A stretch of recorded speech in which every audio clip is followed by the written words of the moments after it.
It is 1938, and the pace of history is accelerating. The continent of Europe spirals towards war with an ever-increasing, ratcheting tension. 20 years previously, World War I had ended. The war to end all wars had been the product of deep tensions between the nations of the continent. The new nation in Europe, Germany, the most powerful, the most populous, the most industrious, jostled for its place as a great power. The older great powers, France, Russia, and Great Britain, resented the newcomer. Rivalries and resentment burst into a terrible war. Europe was to mourn the loss of an entire generation of the young, of the best, and the bravest. When the war ended, it ended not cleanly, not finally, not decisively, but in a way that meant a major war would soon return to Europe. Germany collapsed in defeat, but remained the largest, the strongest, and the most powerful nation-state in Europe. Germany believed its army had not been defeated. The German people had not seen their country invaded. Their cities, their towns, their countryside was not devastated. Germany's soldiers had marched home in good order, not as pathetic defeated rabble. The myth grew of a stab in the back, of betrayal by enemies within Germany. The peace treaty of Versailles was not a peace settlement. It punished Germany with loss of territory. It punished with reparations, tremendous sums of money that were to pay for the war, pay to rebuild France, pay the debt European countries owed to their American ally. It punished Germany by destroying the nation's proud armed forces. The German army was to be a fraction of its pre-war strength and deprived of the most modern weapons. The settlement did not destroy Germany as a threat, as a rival, and it provided Germany with yet new grievances. The new map of Europe created a patchwork of small, weak countries on Germany's eastern border, countries with which Germany now had scores to settle. Versailles kept the war alive in the mind of every German. In a Germany resentful of history, in a Germany suffering endless economic crisis after economic crisis, a movement and a leader arose that gave voice to those resentments and promised action. A movement that promised rescue, a leader who promised redemption and renewal of German destiny. Hitler and the Nazis rose to power through the structures of German democracy and then abolished those same freedoms. Nazi Germany proceeded to systematically destroy the post-World War I settlement and the structure it defined for Europe. All over the continent and all over the world, the pace of change, the flow of events accelerated. Japan began on a path to militaristic rule, based on a belief in Japanese racial supremacy. The Second World War really beginning perhaps in 1937 with Japan's brutal, furious, and avaricious attack upon China. War returned to Europe in Spain as the Civil War tore the nation limb from limb. The fires of war fueled by the extremes of fascism and communism, with the democracies standing in impotent neutrality. The second fascist power in Europe, Italy, embarked on a war of conquest, annihilating the independent African country of Abyssinia. The lesson to the world was that violence was the means to the end and would be unopposed. Hitler unpicked Versailles, rearming the German nation, turning with hungry and aggressive eyes to his weaker neighbors. Germany was united with Austria, a move that made Germany even stronger. The democracies were torn. America retreated behind the oceans in isolation. France, in cynical defeatism, built the Maginot Line as a shield against aggression, but feared to renew the war. Britain had no desire for war and saw justice in Hitler's demands. The democracies aimed to resolve the problem of Germany without resort to war, to use diplomacy, negotiation, and fair compromise. The word history has come to use of these times is appeasement. It is the autumn of 1938, and Hitler has turned his gaze to Czechoslovakia. A conference of nations is called in Germany, at Munich.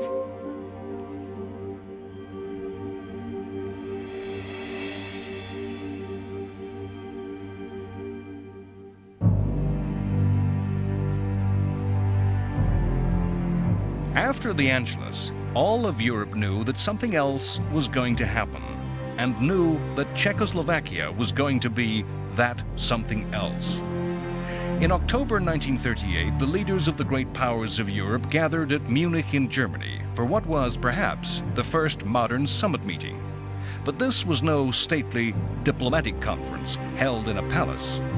The leaders flew to a conference held before the newsreel cameras of the world under the gaze of the public eye. The leaders speaking sound bites for the media. When I come back, I hope I may be able to say, as Hotspur says in Henry IV, out of this little danger, we pluck this flower safely. They met to resolve the problem of Czechoslovakia. Czechoslovakia was a democratic state, a state allied to the French. Czechoslovakia was a thorn in the side of Hitler's state, physically thrusting into the right, politically challenging both the ideas and beliefs of Nazism. Czechoslovakia was an isolated state, with Germany between her and her French ally, and surrounded by states that were unfriendly. If the conference failed, if Hitler and the Nazis chose to act against Czechoslovakia, there could be no half measures on the part of Britain and France, no sanctions that would help, no supply of arms. To protect Czechoslovakia from Nazi aggression would need full general war in Europe.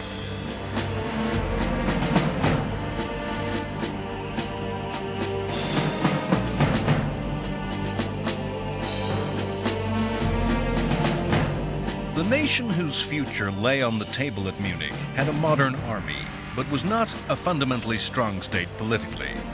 Czechoslovakia was not a state of Czechs. The modern democratic society contained minorities of Slovaks and Hungarians, and, above all, Germans, the Sudeten Germans, a 3 million strong minority living in the areas adjacent to Germany. The Austrian Anschluss set these people afire with excitement. They were aflame, ungovernable, stirred by a call of history, destiny, and blood. The citizens of Austria abandoned democracy for nationalism. The Germans of Czechoslovakia went the same way.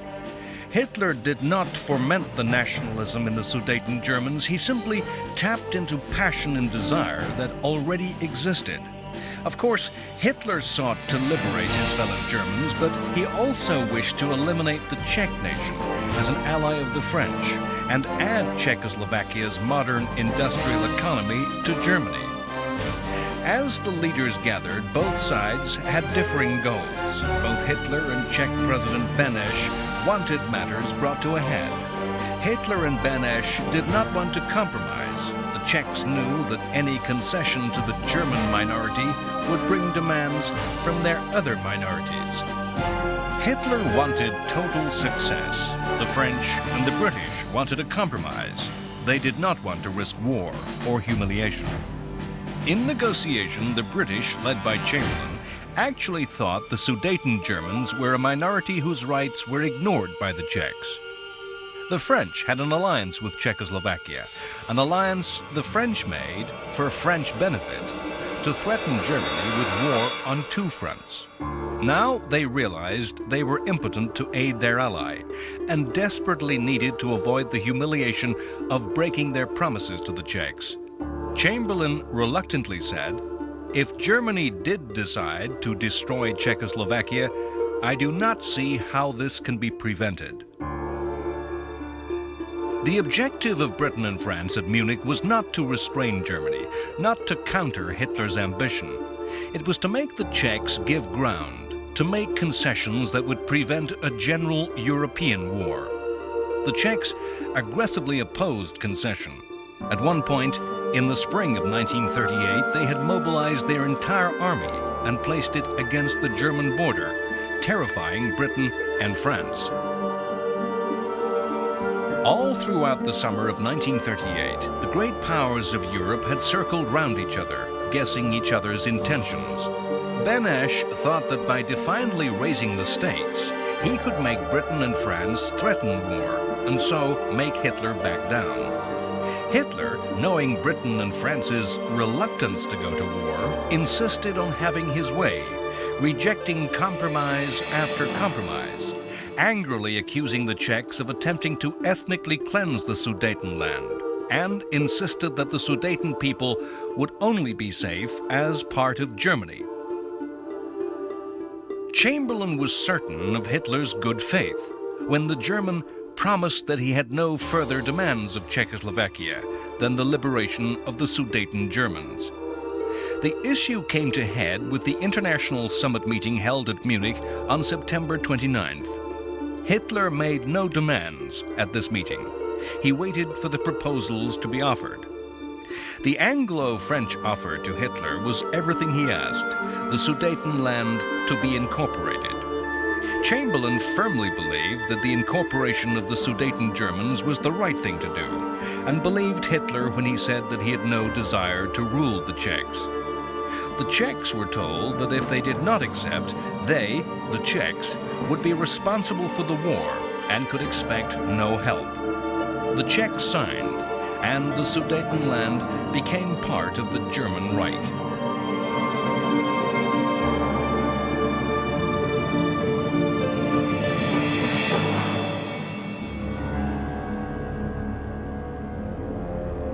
Many years later, as the war ended, President Benesch was to look at Prague as a city that had remained intact throughout the war. Benesch said, "Is it not beautiful? The only city in Central Europe not destroyed, and all my doing." The Munich Conference is regarded in history as the definitive appeasement and has made that word synonymous with betrayal. Yet, as we judge with the benefit of history, would we have gone to war? Or would we have seen, as did Chamberlain, principle and fairness coming together with expediency? Perhaps the words for which the Munich crisis is most remembered are not those of the agreement reached over Czechoslovakia. When that agreement had been made, Chamberlain requested another meeting with Hitler. He presented Hitler with the draft of a statement. "We are resolved that the method of consultation shall be the method adopted to deal with any other questions that may concern our two countries. We are determined to continue our efforts to remove possible sources of difference and thus assure the peace of Europe." Hitler happily and enthusiastically signed. It was this piece of paper that Chamberlain proudly waved to the crowds in London. It was of this that he was to say, "This is the second time that there has come back from Germany peace with honor. I believe it is peace for our time." If the French and British leaders had betrayed the Czechs, if they had foolishly given in to Hitler's lies, it was a betrayal that was welcomed. It was a set of lies that the populations of both democracies believed. In the streets of London and Paris, crowds reveled in the news that war was not to return to Europe. In the Sudetenland, the German population equally enthusiastically welcomed the advancing and occupying forces of the Third Reich. The democracies thought Munich a new Versailles, an epoch-making event that would establish a new order in Europe, a new system of security and peace throughout the continent. A settlement that killed Versailles for good, removing the tensions, the mistrust, and the resentment, replacing a European order directed at Germany and German ambitions with one that was based upon fairness and justice. Hindsight, knowledge of what follows, makes us see the whole affair as a fraud. The events at Munich were logical. They followed on from events which had gone on before. The French had abandoned each clause of Versailles without a fight. The French did not fear military defeat. They had absolute faith in the Maginot Line. But they saw no point in going to war over minor issues and abandoned their ally when it threatened to bring war. The United States was not present at Munich. In later years, America would congratulate itself at having had no part in the affair and condemn the other democracies. The lesson America drew in the medium term, when Munich went quickly sour, was that they should withdraw even more from world affairs. Yet Roosevelt's words on the agreement made by Chamberlain were simple: good man. It's a pointless speculation to wonder what if America had lent its weight to the cause of democracy at Munich.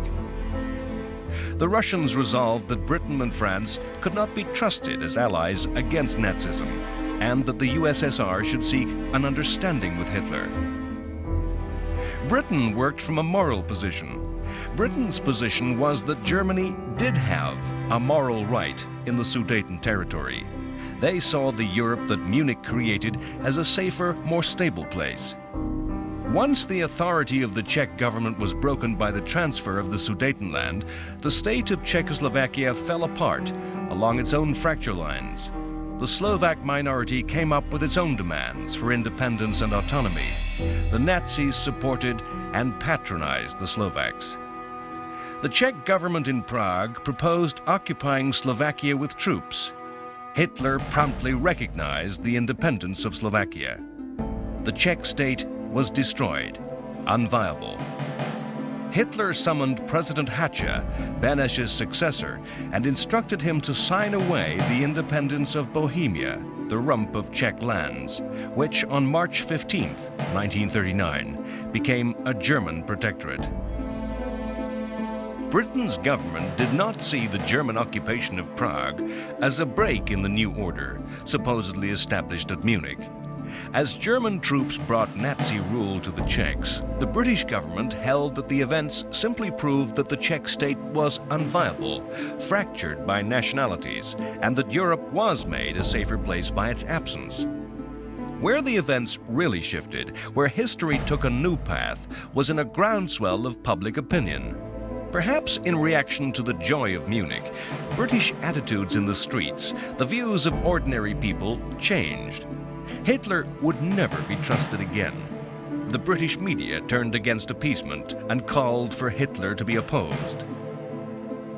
If we seek a pattern, a rationale for the way history unfolded in the 1930s, we can see that all Hitler's ambitions looked to the east, not to the west. Germany had lost territory to France in the west, Alsace and Lorraine, but there was no clamor for these areas to come under German rule. In the south, Germans lived in Italy, but there was no demand for a return of these lands. There was no call for southern Germans to return to the homeland.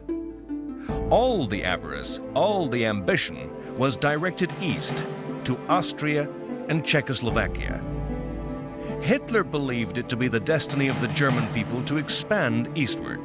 The peculiar Nazi view of the world envisaged a future world that was largely agricultural and saw a German Aryan territory spreading out eastwards into living space, Lebensraum. This spreading of Germany would displace other peoples. Hitler saw this expansion as eastward into the vast spaces of Russia and the Ukraine. When the Nazi troops completed the annexation of Czechoslovakia on March 15, 1938, within days, German diplomats renewed demands of Poland that the city of Danzig be returned to Germany and that Germany be given a rail and road link to East Prussia, a German corridor across the Polish corridor. Danzig was a German city. The corridor was German land, lived in by Germans, given to the new state of Poland at the end of World War I. The Poles rejected the German demands out of hand. The British government almost immediately offered Poland an alliance. Previously, Britain had avoided making formal promises and commitments against the Nazis. The alliance, though, committed Britain, restricted the options open to the British government. France had made alliances in order to threaten Germany, but found itself in danger, not safer. Britain made its alliance as a gesture, as a warning to Hitler. It was a complete reversal of British foreign policy since the First World War. However, to what sort of country had Britain joined France in alliance? The lands which were occupied by Poland were territories fought over, shared and reshared by German states, Austria and Russia. The Polish government was not a democracy in the same mold as Britain or France. The Polish government was dominated by the military. The ruling party, the cleansing movement, attempted to dominate all aspects of Polish life. Poland was an aggressive country that sought to punch above its weight. It refused to contemplate a compromise. The Polish government was headed by men with the same appetites for bluff who gambled on intimidating opponents, as did Hitler. World War II was the unfinished business that remained from World War I. Much of that unfinished business lay between Germany and her former enemies, and between Germany and the smaller countries in the East. Poland had its own unfinished business with Russia, or rather the Soviet Union. The eastern border between Russia and Poland was not defined, and in the end was established in a series of armed confrontations in the early 1920s. If Hitler had ambitions in the East, it would be true that Poland equally looked to Soviet territory with envy. The climate of aggression was hardening all over the continent of Europe. In the spring of 1939, Italy invaded and occupied Albania. Mussolini, always keen to emulate Hitler, always driven by envy of Germany, and resentful of the success and dominance of what he thought the junior fascist power in Europe, mounted an attack on his neighbor across the Adriatic. The victory of the Italians was easy. Albania, with a population of barely 1 million, was the most primitive state in Europe. Politically a tribal monarchy, riven by feudal clans and factions, the country was taken over in days, with almost no fighting. Annexed to become Italian territory, the King of Italy declared the King of Albania. Mussolini intended that Albania be used as a stepping stone on a path of conquest throughout the Balkans and southern Europe, to enable Italy to dominate the Mediterranean. In an attempt to head off war with Germany over Poland, Britain and France recognized and accepted the Italian action.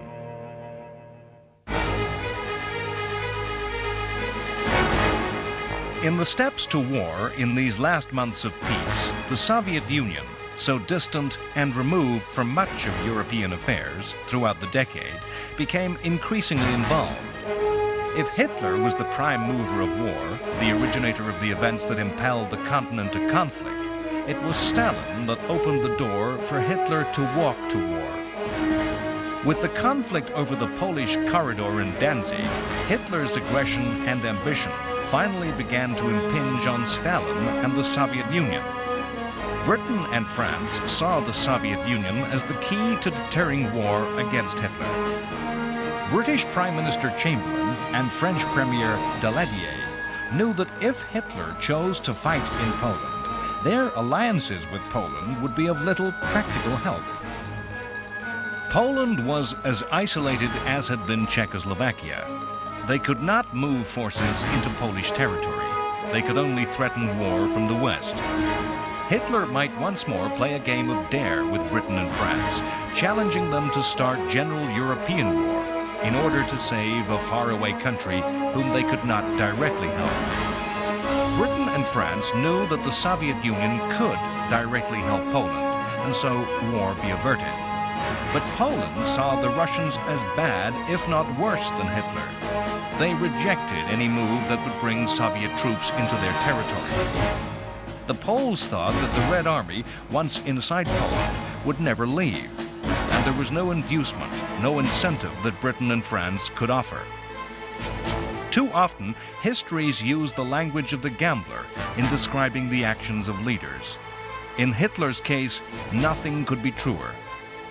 With the benefit of history, it is hard for us to remember that the leaders of all the powers in 1939 had little idea of what each other thought.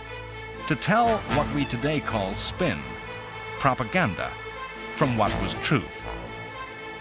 All through the summer of 1939, Hitler was involved in negotiations with Stalin. The negotiations were about nothing, were going nowhere. Neither Hitler or Stalin would say what they wanted. Both mistrusted each other.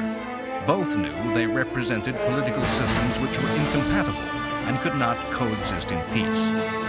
Then Hitler gambled. He revealed his ambition to attack the Poles and offered Stalin half of Poland. Stalin picked up the offer. Stalin was obsessed with territory and saw the extension of his border westward as a resolution of old scores and, in his paranoia, an insurance against invasion.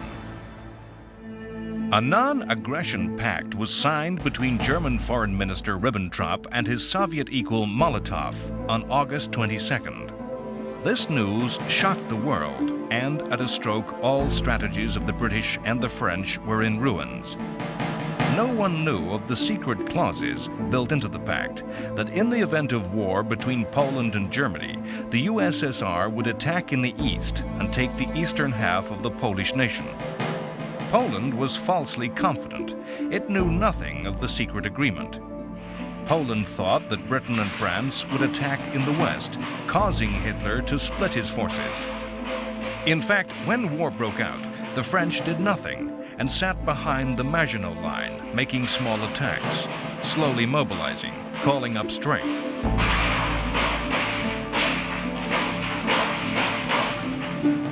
The British were organizing the movement of their army across the sea. Hitler gambled the French would not act in time and stripped the West of troops to bring overwhelming strength against the Poles. He planned a campaign so fast the French and British would be forced to watch helplessly as Poland was destroyed. Poland's army was outnumbered, outflanked, and obsolete in equipment. The Polish cavalry still used horses. There were virtually no tanks. Mostly obsolete aircraft had to counter a state-of-the-art Luftwaffe. On August 31st, Poland attacked Germany. In fact, German SS troops faked an aggression.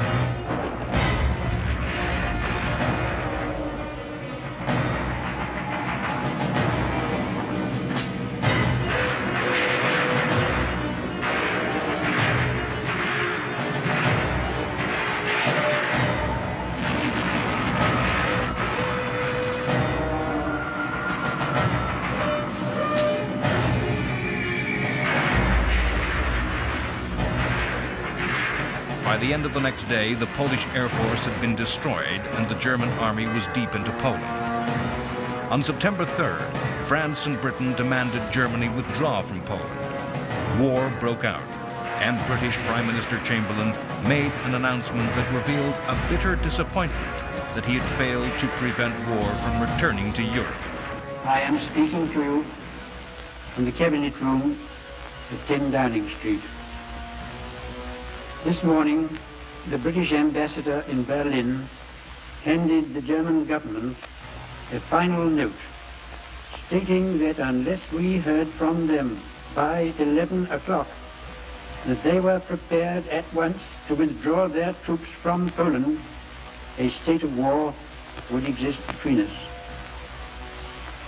I have to tell you now that no such undertaking has been received, and that consequently this country is at war with Germany.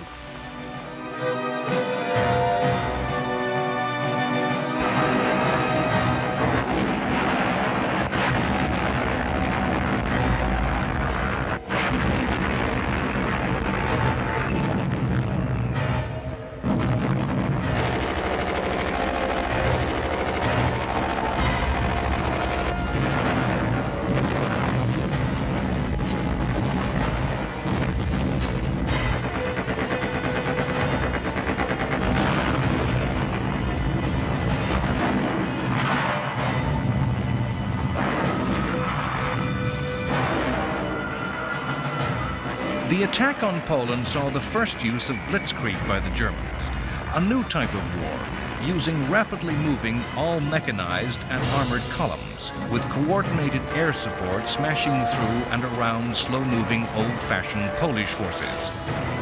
The Polish army were rapidly surrounded and cut off. The myth of the war is of Polish cavalry charging tanks, yet military theorists in many countries, including Britain and France, believed that horse soldiers were seriously capable of defeating armor. Britain and France ignored the lessons of Poland.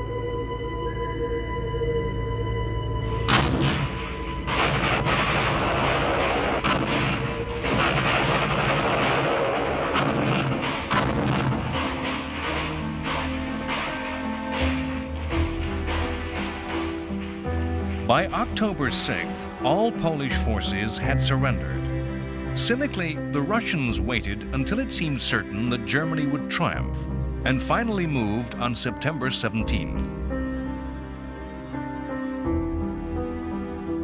The German victory was stunning. In less than 1 month, at a loss of less than 14,000 dead, the Poles were defeated. Britain and France were shown as impotent.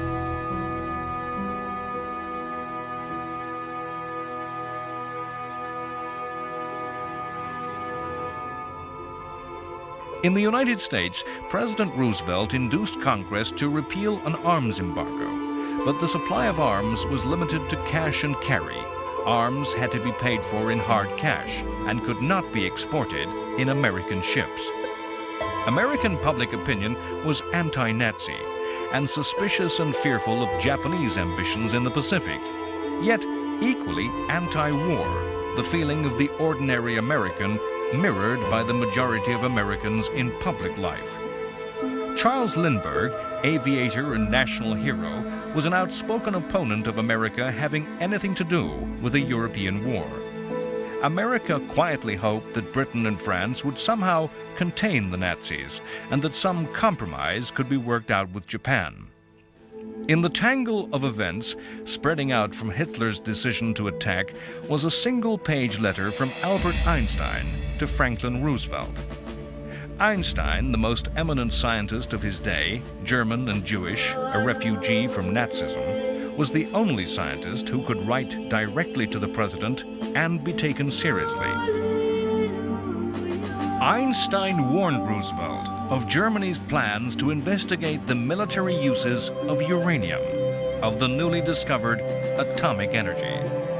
He warned that in taking over Czechoslovakia, Germany had secured a rich uranium mine. This single letter was to bear fruit 5 years later over the Japanese cities of Hiroshima and Nagasaki. Germany's ally Italy stayed out of the war, remaining neutral. In March 1939, Italy and Germany had finally made a formal alliance, what Mussolini grandiosely called the Pact of Steel. The pact declared that either country was to come to the aid of the other if attacked, and gave Italy a free hand to direct strategy in the Mediterranean. As the pact was put into writing, the Italians signed on the verbal understanding that war would not come until 1943. It is a fact of history commonly lost that the pre-war relationship between Italy and Germany was not strong. Mussolini resented Hitler. The Germans thought Italy's imperial adventures ill-advised. Hitler had hoped that a war might start between Italy and France alone, which might distract and weaken France. The British and the French hoped from time to time to prize Italy and Germany apart. The two dictatorships had differences over the Anschluss with Austria. Had Mussolini offered an alliance to the democracies, they would have accepted. Hitler and Mussolini did come to have a strong personal regard for each other, but this was not something shared by the respective military and naval commanders, nor by the ordinary Italian and German. Italy's strategic interests lay in expansion and control of the Mediterranean, the Lebensraum of the Italians, what Mussolini referred to as Mare Nostrum, our sea. War came as a surprise, the pace of events overtaking world leaders. No country on either side was ready to fight in 1939, and all were taken unawares by the outbreak of war. Germany worked to a long-term plan. Hitler had come to power in 1933 and looked for a period of 10 years before rearmament was complete and the Austrian and Czech territories absorbed. Italy was not ready for war and saw in the Pact of Steel a guarantee of 5 years' peace. With the British and French declaration of war, the fighting spread across the world. Both countries were the center of worldwide empires. Britain was to call upon soldiers from Australia, New Zealand, Canada, and South Africa, the Dominions, self-governing members of Britain's family. These countries willingly and unhesitatingly declared war on Germany at the same time as Great Britain. From the colonies of the empire, Britain was to summon Indian, African, and Caribbean soldiers. French forces contained soldiers from Africa and Indochina. Presciently, some of France's toughest fighters were from Vietnam. The first week of the war did in fact see a French offensive in the west, remarkable in the fact that its effect was so limited. Small numbers of French soldiers pushed 8 kilometers inside Germany to within sight of the Siegfried Line, a line of German fortifications, the match of the Maginot Line. And there they stopped.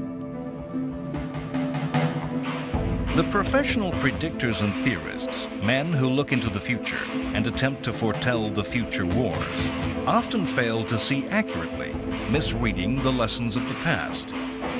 In the summer and late autumn of 1939, much of Europe lived in a state of febrile panic, fearing attack from the air with bomb and poison gas.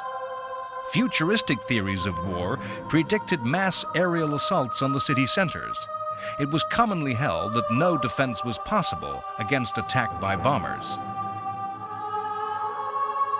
Everywhere shelters were dug. Sandbags were piled around the doors and windows of shops and public buildings. The people of Britain had been issued with 38 million gas masks. No citizen was meant to be without his mask at any time. This was a time when the life of the civilian descended into black comedy and farce. The distinctive cardboard boxes and bags in which the gas mask was carried was too often turned into a useful shoulder bag and contained a worker's lunch. A market in sandbags developed, with speculators having bought up supplies in advance of war. New ranks of officialdom appeared. Air raid wardens patrolled the streets. They were to warn of gas attack by using children's rattles. They enforced a strict blackout at night, ensuring no light showed that could guide enemy aircraft. An immediate reaction to the outbreak of war and the fear that aerial attack was imminent was the mass evacuation of children from cities to safe areas. By the evening of September 3rd, nearly 1.5 million children, mothers of infants and pregnant women, had been moved to safety. In fact, fear of reprisals by chemical weapons meant that neither side in Europe was to risk their use at any time in the war. Britain and France, although having done all they could to avoid conflict, were in fact able to look to a coming war with confidence, not with fear. The subsequent history, collapse and rout that filled the following years clouds our judgment to the fact that as Britain and France mobilized, called up their reserves, marshaled and equipped their troops, the numbers made war in 1939 appear a risky undertaking for Germany. If the leaders of Britain and France laid out their relative strengths on paper, they could sleep easily. Counting the armies already in the field, Britain and France could more than match Germany's strength when fully mobilized. with all reserves called up. Britain and France combined could count on a total of 3 million to Germany's 2.5 million. Even though Poland's 2 million strong army had crumbled and Germany could now bring all its strength to the Western Front, Britain and France could feel confident. The British Royal Air Force and the French Air Force combined were the equal in number to the Luftwaffe. Of course, Britain liked to see itself traditionally as a great naval power. The concept of the alliance with France was that the Royal Navy would impose a naval blockade upon Germany, while the bulk of the fighting on land was to be performed by the French Army. The Royal Navy was then the largest in the world. The British Navy's corps of decisive weapons were 15 large armored battleships and battlecruisers, 7 aircraft carriers, and over 50 submarines. France, Britain's traditional naval enemy, had a fleet of 9 battleships and over 70 submarines. Germany's navy was small, 5 battleships and 50 U-boats. In World War I, the war at sea had played a hidden part in the war. The German submarine campaign had nearly forced Britain from the war, destroying the imports of food from the empire, which Britain needed to feed its population. In the later years of World War I, a fierce blockade by the Royal Navy had caused famine amongst the German population. Britain was vulnerable because so much of her food and materials came over long, extended sea lanes. Germany, because her coastline was so small, easily blockaded a few ports that could easily be closed shut. As the navies prepared for war, it was thought the war would be played to the same script as ever.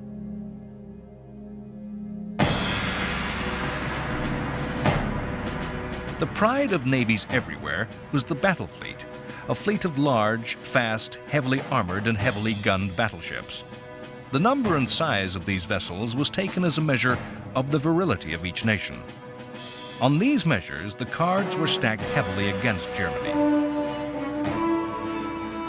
In World War I, the battle fleets of Britain and Germany had met for only a few hours. No lesson had been learnt as to the value of the big gun ship.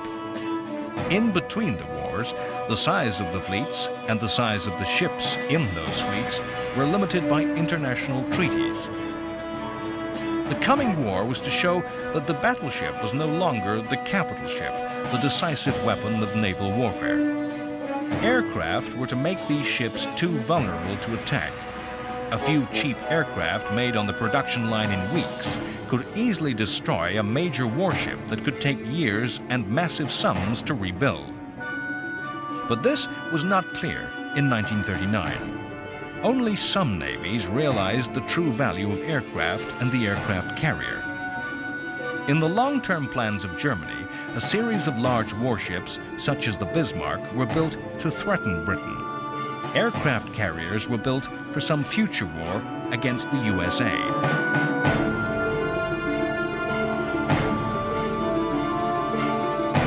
The submarine was regarded as so potent a weapon that it had been banned by the Versailles Treaty. The submarine as U-boat is forever associated in mythology as the definitive Nazi weapon. Yet, as with all navies, the submariner was regarded as a second-class sailor by big ship admirals and had to face a struggle to establish their worth. In 1939, as war broke out, the British Navy was placed by Chamberlain in the hands of Winston Churchill as the grandly titled First Lord of the Admiralty. Amazingly, Churchill had held the same job in the First World War. Churchill had been the sternest critic of the government in the pre-war years as a maverick in the political wilderness, calling for more arms and a military response to Hitler. Churchill had lost office in World War I through strategic adventure, impulsive, wild schemes, particularly in Turkey, that had cost many thousands of lives in a failed operation. Returning to office, these traits re-emerged. He showed tremendous energy in organizing and preparing the British Navy for war, but a series of wild schemes began to emerge, again to draw Turkey into the war.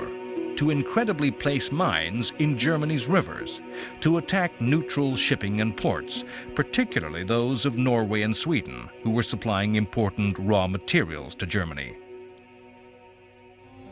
Early on, in taking office, Churchill received a personal letter from American President Roosevelt.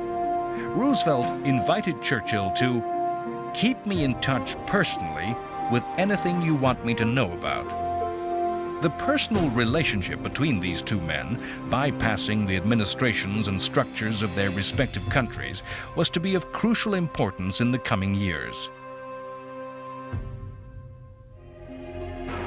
As the Poles succumbed to defeat and occupation, Hitler offered Britain and France peace. He claimed to have no quarrel with France and desired active friendship with Britain. He called the war in the West a senseless waste of life and proposed a conference of the great powers that would create a new system of peace and security. He was rejected. We are so used to the story of World War, a globally consuming conflict that spread across the world, that the fact is lost that in 1939 the war was comparably small and could be reasonably assumed to be soluble. In Europe, in October 1939, Britain and France were at war, as were Britain and France's overseas colonies. Germany was at war. Poland, an occupied, defeated country, sliced up and lost. The Balkans were at peace. Some were pro-German, like Romania and Hungary. Some were pro-British, like Yugoslavia and Greece. Italy, Germany's ally, remained neutral. Spain, a supposed fascist power, was neutral. Belgium and the Netherlands were neutral. All of Scandinavia was neutral, yet were key suppliers of raw materials to the Nazis. Soviet Russia trusted implicitly in the new relationship with Nazi Germany and believed itself safe from attack and was neutral. America was neutral. Far away in China, another set of tensions and envy, not related to Europe's problems, had brought a savage war that had been raging for 2 years.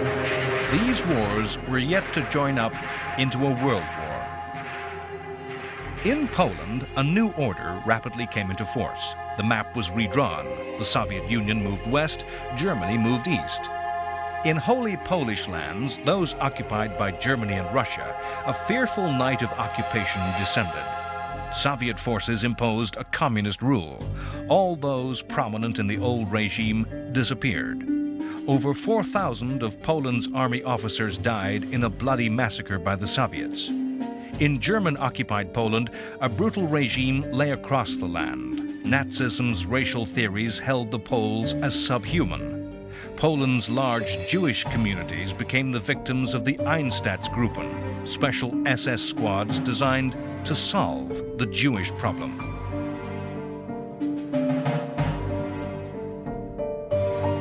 Freed of any fear of attack from the east, German will and forces turned to the west and began to assemble its might against the democracies. Yet, as the war settled into its third month, a strange calm descended in Britain and France. The shock of Poland's defeat receded.